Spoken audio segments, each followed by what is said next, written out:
Hello, fellow Toolboxers. Welcome to episode number 374 of the Immigration Lawyers Toolbox podcast. We're doing our regular monthly with Kevin A. Gregg, talking about federal practice and appeals, and just throw my 2 cents here and there while I'm listening to him talk. It's always nice to have him on. It's always a popular episode that gets a lot of views.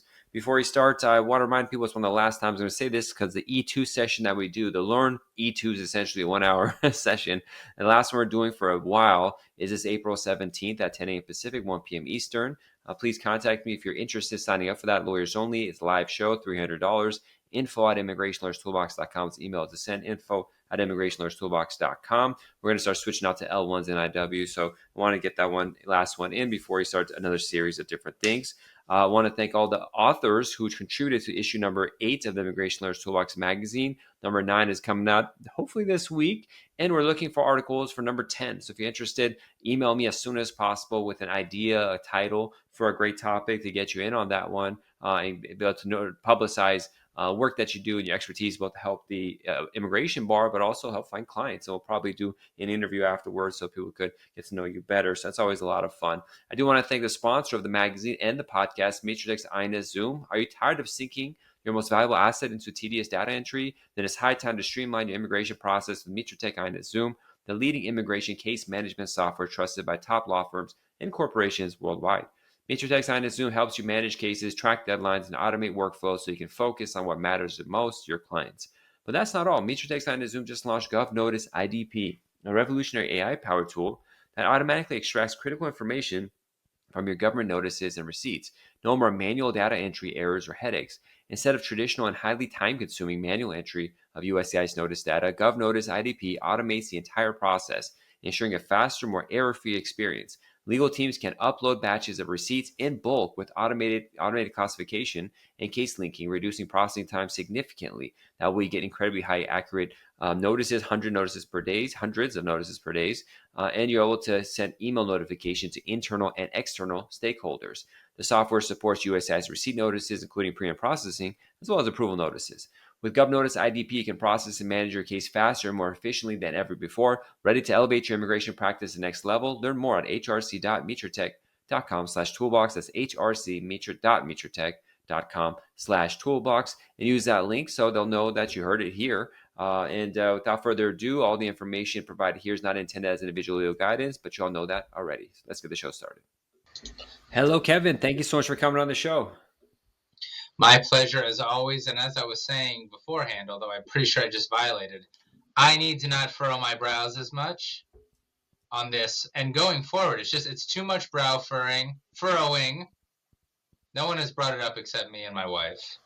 But I do it when I'm thinking. I'm often thinking on your podcast. I need to convey more enjoyment, less brow furrowing, just as much thinking. I'm going to try to do it this time. I hope it works. I've tried it before because I got all sorts of lines from Len. I think I do that too, and it doesn't go away. Like if you're You don't furrow, you can catch it, but I'm furrowing right now. See, like I gotta just like the whole time I'm gonna talk just like this. the solution is Botox, my friend. That's what the solution is. Oh my goodness, is that your secret? Oh, I don't have to see. I guess the camera doesn't get it. So I've done before. I just put it off, Oh but wow.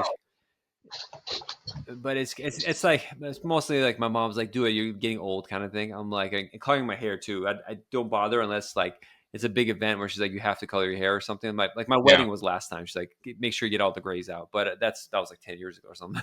but I try not to get too much into it. I could color a bit more. I don't know about the Botox though. You know, I'm a very good looking man. I think if I did Botox that it would just be over the edge. But I'm also a very humble man. Well, you do great work here. We're going to go over the cases from March. But having said that, it's a crazy couple of months since Trump came. Like the demand for immigration law from our office has gone like double to tripled. And like I'm kind of getting overwhelmed by the amount of demand, which financial is good. Yeah. Hopefully everyone else is getting in on this too. But at the same time, like I'm just like every time someone says they want to do a case, instead of like I'm excited, but I'm kind of like, how am I going to do this? I can't. I block my schedule for the next 2 weeks, so I don't like no one else asks me for anything because I'm like I got to help the people already signed up. You guys got a big brand name what's going on your end when it comes to just the demand and people just green card holders or citizens wanting consultation just to ask if they're okay. You're probably getting the same calls. Yeah, well, I mean, I suppose it's a good problem to have. We charge for consultations. I think most immigration attorneys do, and I find that that actually is better for the case too, because the individual then comes and is more prepared and taking the consult very seriously. I Yeah, will say you're not saying this at all, but non-immigration attorneys, some who may have voted for Mr. Trump, do they do sometimes come and say, "Oh, this must be so good for business," and I think I do speak for all immigration attorneys when I say not this kind of business like yeah. this. I'd rather not. Maybe the finances are better. I don't know, but the amount of stress and anxiety that's coming with it, but also the lives being ruined. It's Yeah, just it's horrendous. Yeah, we've had an uptick. I've been flying all over. It seems USCIS is setting all these interviews. I yeah, don't know if you're seeing this, and the consulates. I was in Portland, Maine last week for a Nats. I'm going to LA. I'm going to San Francisco. I'm going. But we had interviews in Miami. They're all getting set, and people with consultations. Yeah, it's a good time to get naturalized or to get a yeah, green card, but also the stakes are so much higher. USCIS Miami, for example, is bragging on their Instagram that they're cooperating with ICE. So yeah. That's ridiculous. it's a wild time. Wild time. Look, there's so many things I want to mention there. One is if you're ever in Chatsworth, let me know if you're at the Chatsworth field office because I live close to there. We could hang out. But the downtown Yeah, LA one is the drive. I don't even like going there. But yeah, we're getting people like a client just had a baby and her mom's from Europe, has visa waiver. She wants to visit, but she was too afraid to come. And I'm like, dude, just come. It's okay. It was no problem. But it shows it's going to affect the tourism industry. It's going to affect all these businesses, meetings. It's so ridiculous to scare the hell out of people.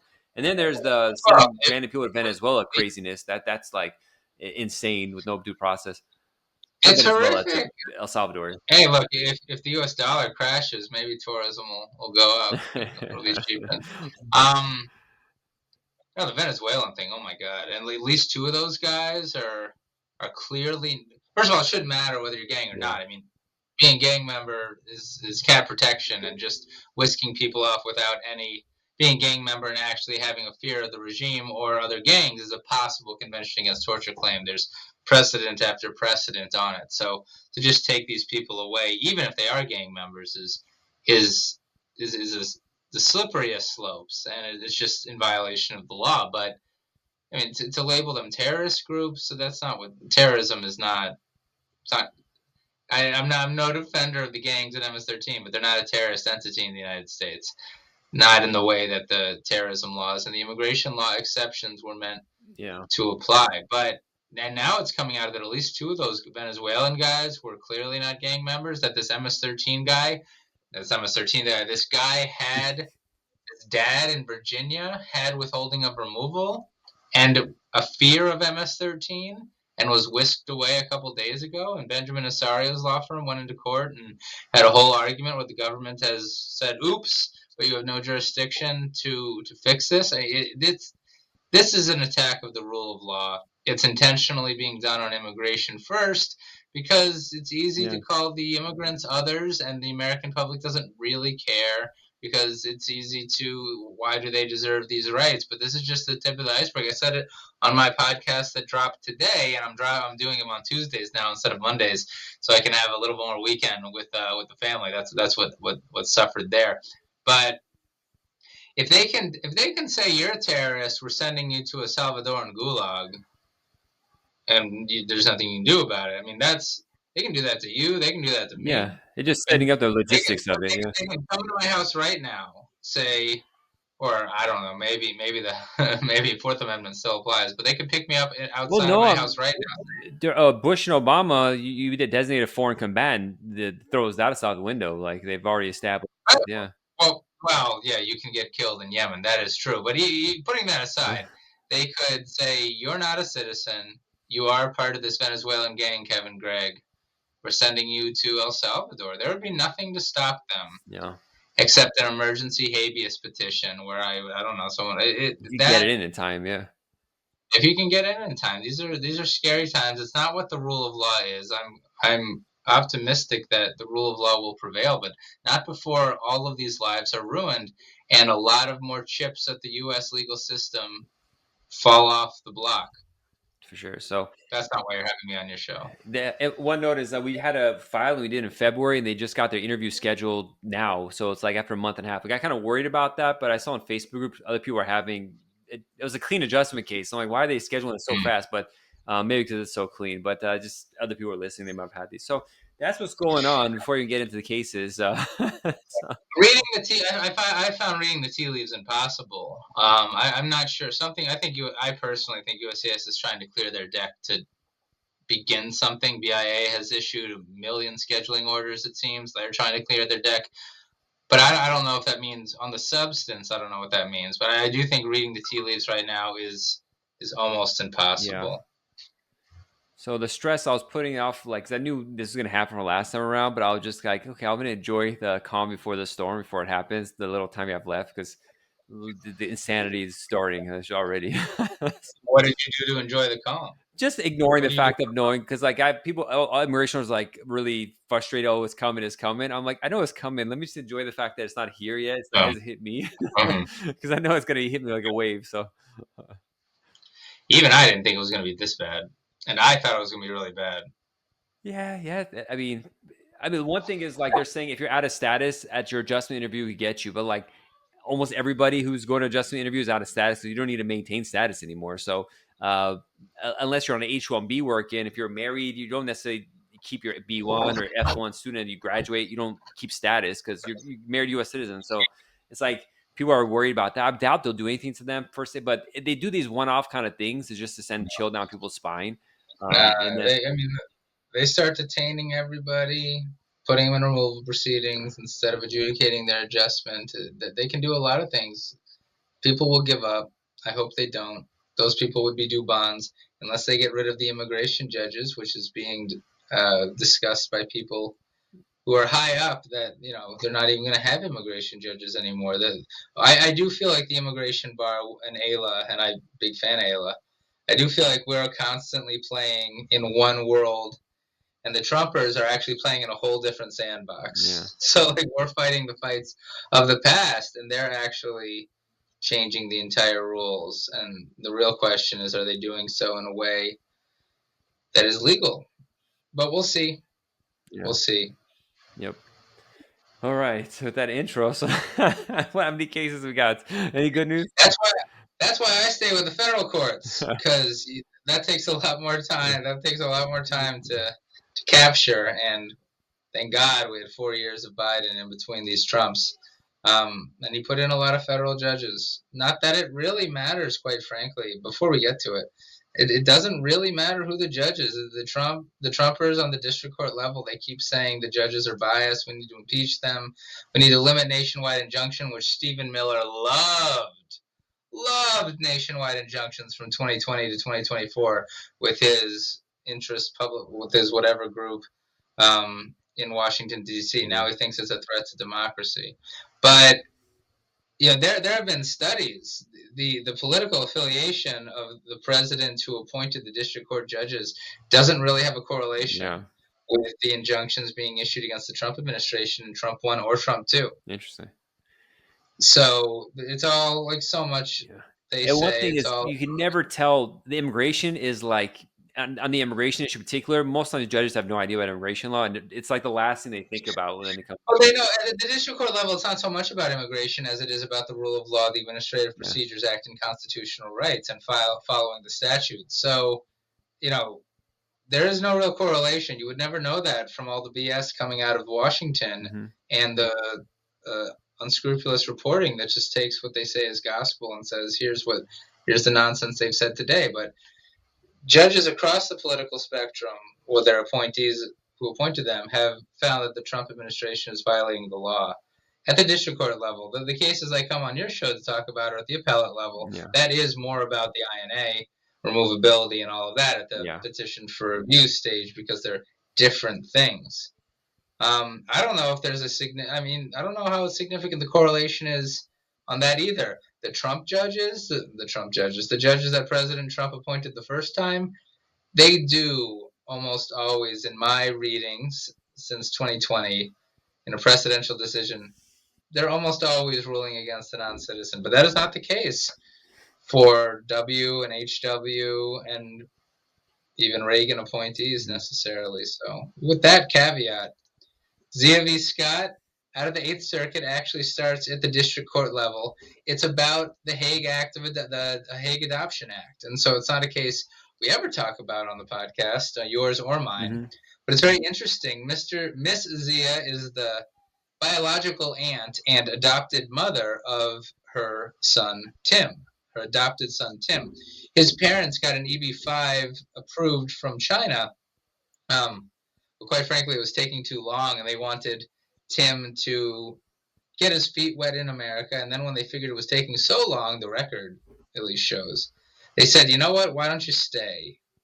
He comes on a tourist visa, stays with his aunt, and then unsure how long the EB-5 was going to take to get to America for the parents, and with him already having been established in America, they had his aunt adopt him. They actually ended up coming a few months later. Their priority date was current, and but the aunt, but he stays living. Tim stays living with the aunt for a couple of years, Mhm. and she's the record shows she's quite in his life. But I mean, USCIS hated this, because by this point now Tim is in a worse off position. He can't benefit from his parents' EB-5 process. His only way to adjust is through adoption, I-130. But China is a party to the Hague Act, and so you have to comply with the Hague Act conventions on adoptions or show why you can't. And USCIS said, no, you can't do this. And by the way, this all smells like they were trying to circumvent the Hague Act. You can't do that. You can't just pretextually send a child to America to get them adopted and not comply with the Hague Act Convention and all the steps that have to happen there. Can't do that. The question became, was Tim habitually residing in the United States at the time of his adoption, which was like, I can't recall, maybe 6 months later or a year later. I think it was about a year later. USAS said no. Our firm took the case, Ed Ramos and John Pratt. We got it sent back in this case. Zia v. Scott. So a little shameless self-promotion, but it's a precedential decision. Nice. And it's under the Administrative Procedures Act, like the all-powerful APA, which is what is doing so much work right now. I'm not sure if Congress in the 40s or the 50s, whenever the APA was issued, knew it would be doing so much work, but both under Biden and under Trump 1 and now Trump 2, the APA is the crux of so much of this litigation, and here as well. The agency, USCIS, is not just allowed, they can't just ignore evidence. They can't just say all of these things are happening, that he's attending school, participating in religious and extracurricular activities, and then not explain why that doesn't show that he was habitually residing in America at the time of his adoption. So, sent back. Interesting case. There are not many precedential decisions on the Hague Act adoption process, and there are even fewer Yeah. on what is required to circumvent it in a legal way. So Zia v. Scott out of the Eighth Circuit. That whole adoption process, I mean, that's a niche if immigration law just advertise that. Oh, It's so complicated. I mean, it doesn't make sense. You got to like leave and live with the child overseas for 1 year. And then I was reading, I'm like, that doesn't, how's you going to do that? Like, so, it's so much the adoption. Like I've come in on adoption cases once they've gone wrong, and you start arguing. But to actually do it, the agencies are better than the attorneys. Quite frankly, the adoption agencies that do this, they know what to do. And then there are specialized adoption immigration attorneys.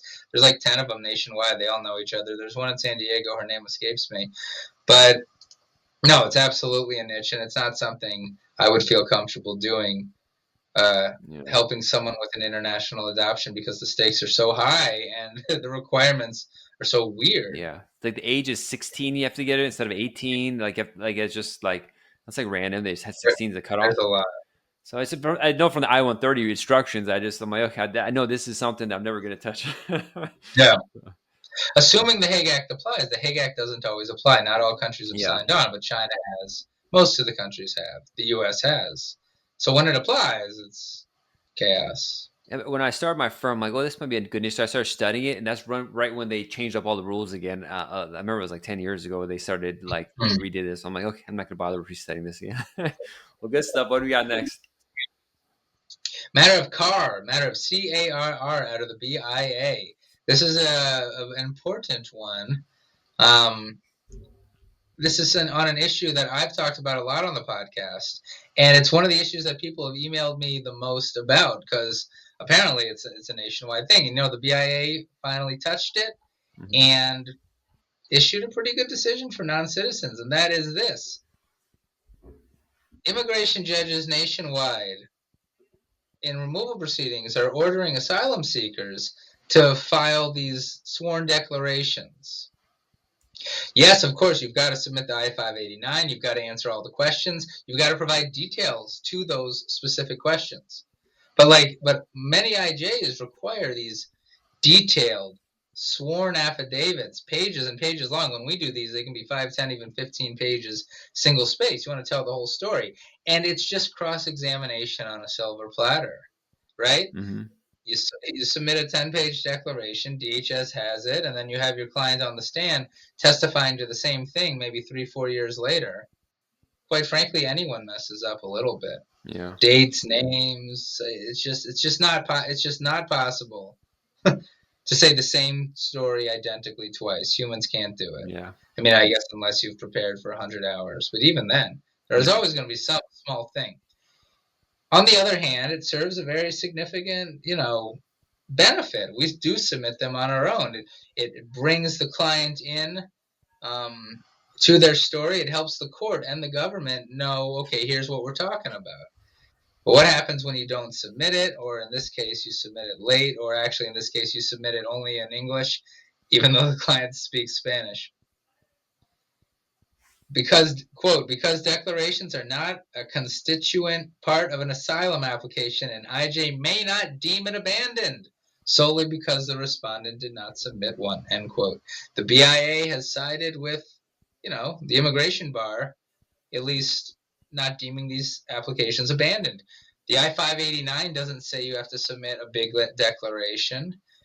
The regulations actually have documents and things that must be submitted with an asylum application. A declaration isn't listed, explained the BIA. It is a problem, though, the BIA doesn't say, because it would be inappropriate for them to say, they don't say that immigration judges can't order a declaration submitted. I mean, that would be an improper thing to do anyway.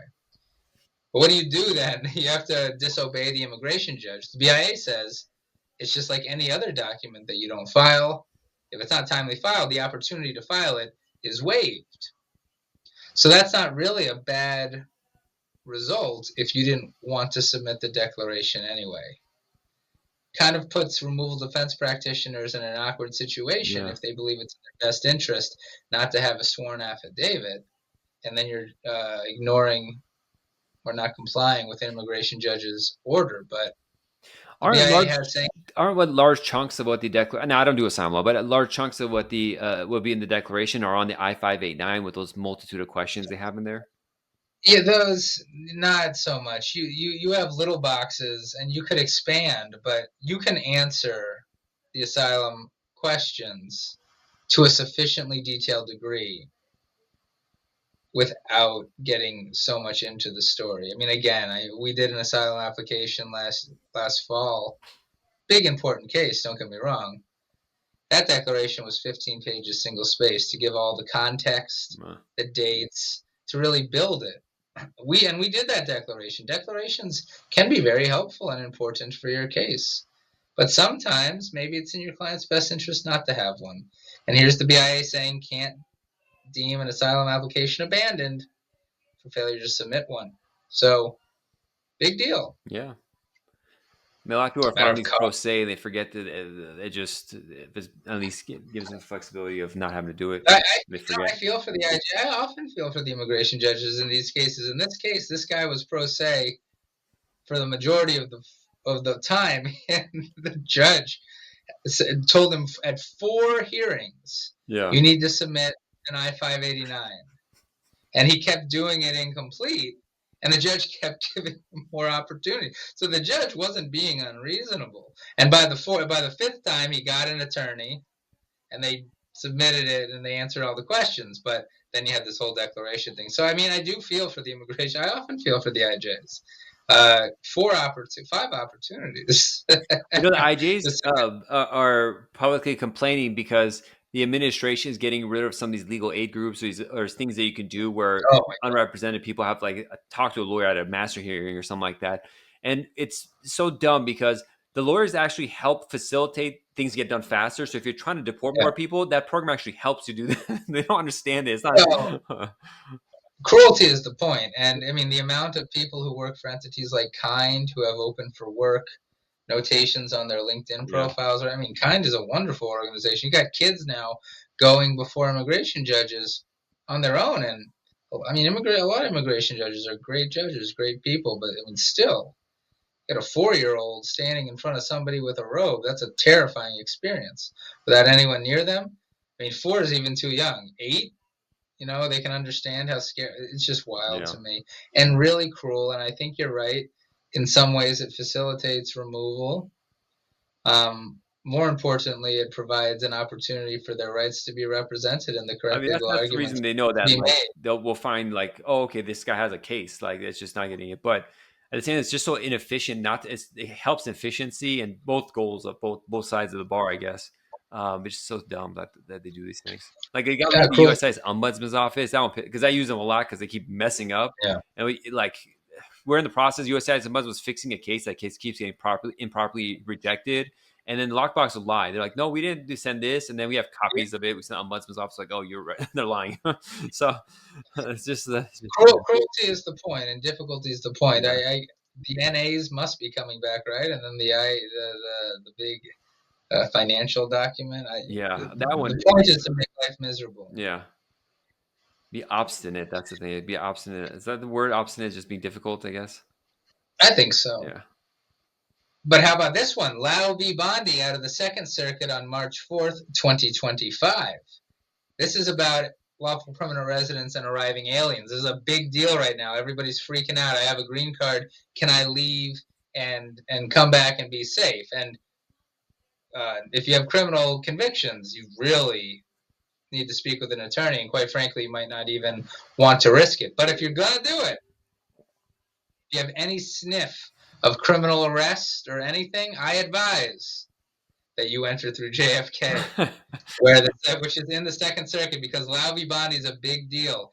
It has refused to follow matter of Valenzuela Felix, which makes the Second Circuit, I believe, the only circuit that has refused to follow that. And this is what that issue is. LPRs can be treated as arriving aliens, subject to mandatory detention, Oh. don't have all the rights of a green card holder if they leave and come back, and if they fall under one of the provisions of INA Section 118.13.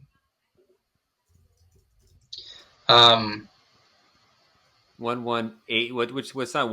it's 118.13C. Hold up, let me get out the INA. Make sure it is 118.13. Is it C and then subsections, or is it just? No, I need to get it right for the show. Bear with me, 118.2. everybody. Okay, yeah. I mean, I go by two.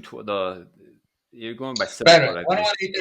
118.13C itself has a bunch of subsections. And if you fall within one of those subsections, you, green card holder who left and come back, who wouldn't have been deportable, removable if you hadn't left, are now suddenly not only removable, but you are subject to mandatory detention, can't even get a bond because you're an arriving alien, and you don't have the protections of 240 proceedings. You're in big trouble.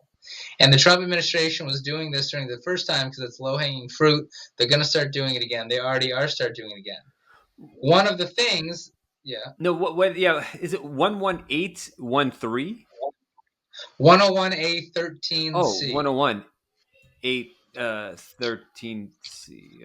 Okay, I'll get it from you later. I'm like here now. And there's 5 subsections too, and one of them is if you've committed a Section 212A2 offense, a CIMT, for example. Hmm. If you've committed a CIMT, one CIMT conviction won't get you removed if you don't leave as an LPR. 2, you have to have 2 or, within 5 Yeah. years, all that.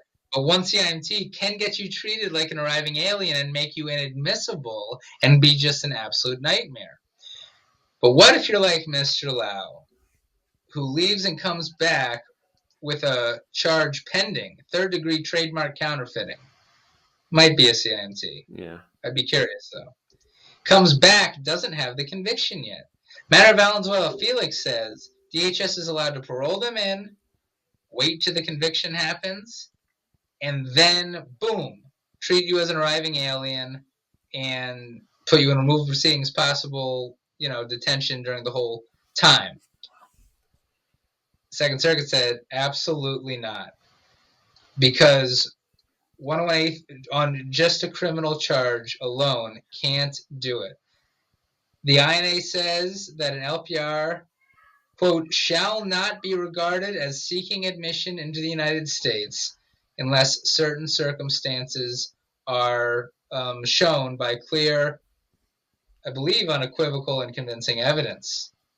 One of those has committed a CIMT. A charge is not sufficient evidence. Now, you start running your mouth at the border and admit that you Yeah, did it, admission, yeah. maybe you can talk yourself into being an arriving alien. But if you arrive, you say, I have this charge, yes, I'm pleading not guilty. That's all I'm supposed to say about that on advice of counsel. Yeah.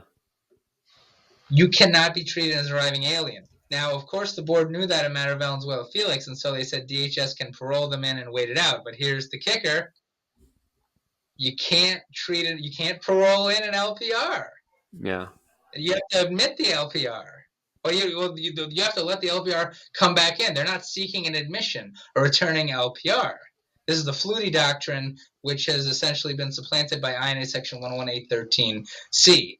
So you can't parole them in, essentially, unless they're an arriving alien applicant for admission, but they're not an arriving alien applicant for admission unless they fall within 118.13c by a sufficient evidentiary degree. It all falls into the same question: can DHS establish that you have committed a CIMT or Yeah. one of the other things listed at 118.13c, not just based on a charge? And that's matter of Valenzuela Felix, not followed in the Second Circuit. That's Lau v. Bondi.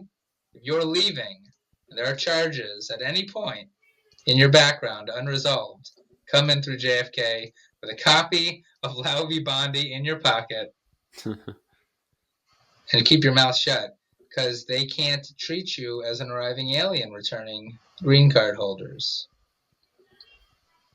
Well, Big decision, right? yeah.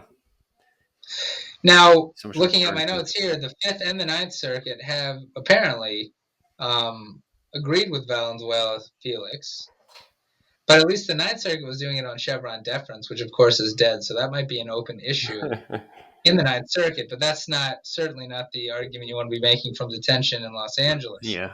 So again, come in through JFK, connect, enjoy a New York trip.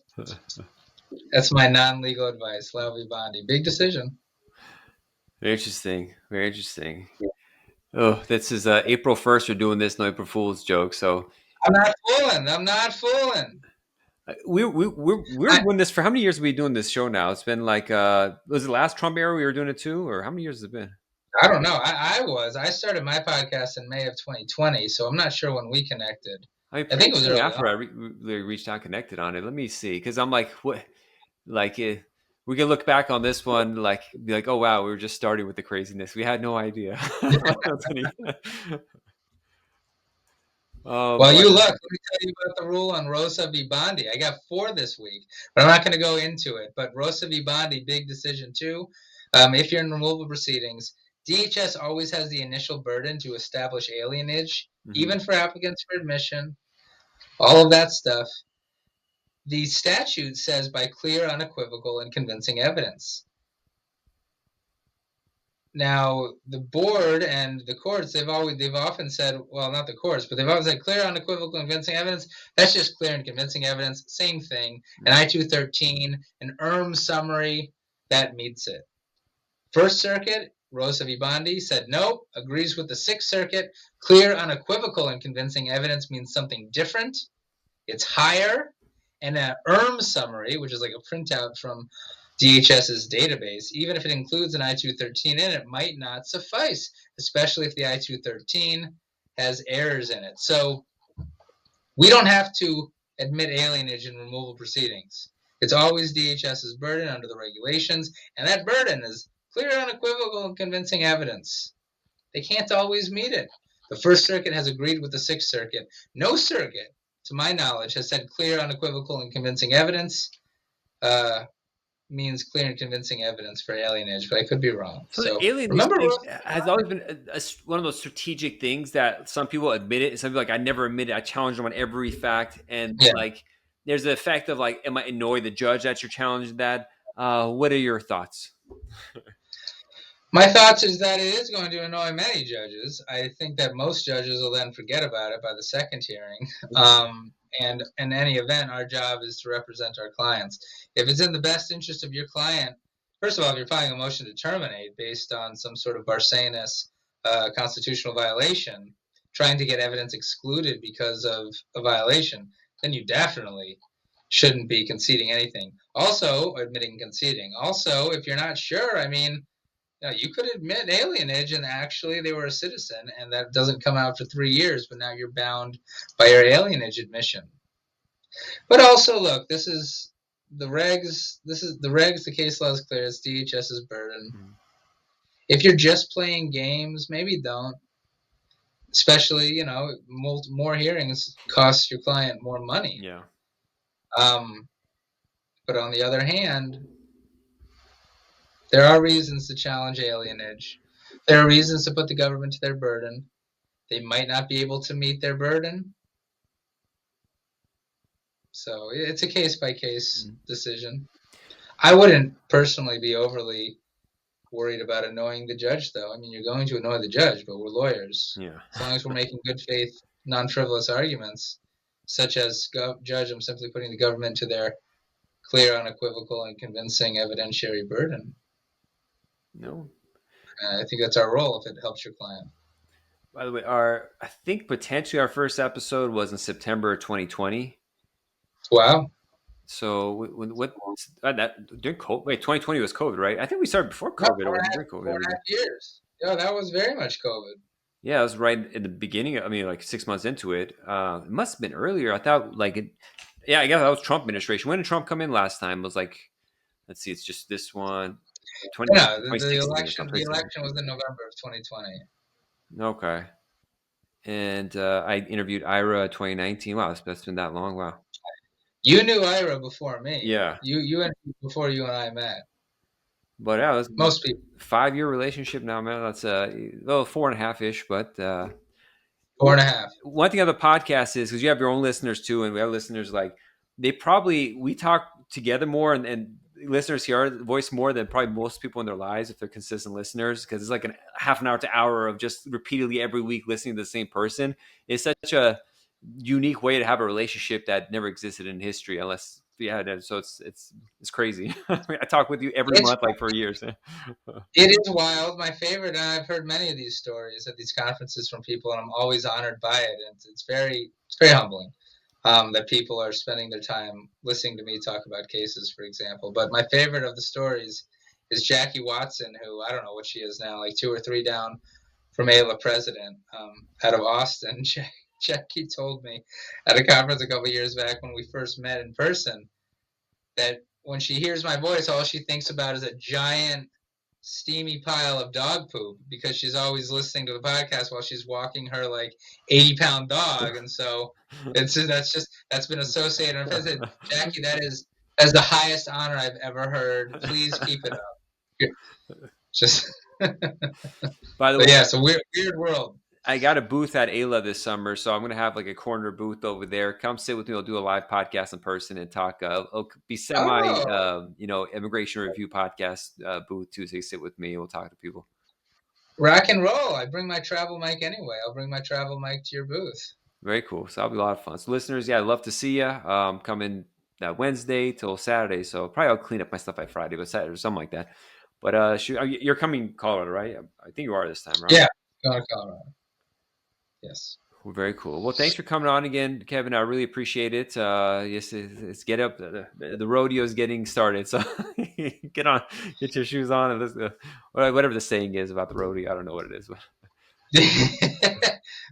It's I don't know. I tried to mix up a saying on purpose, but no. And I hope that I didn't scowl as much in this episode. I've really been trying. I've been looking at myself, and we'll see. We'll see what happens. No, between thinking a lot and it's thinking that involves frustration, annoyance, it's gonna happen. But yeah, those lines start staying, and I see the age of myself, like the line, the laugh lines, and this line, that line.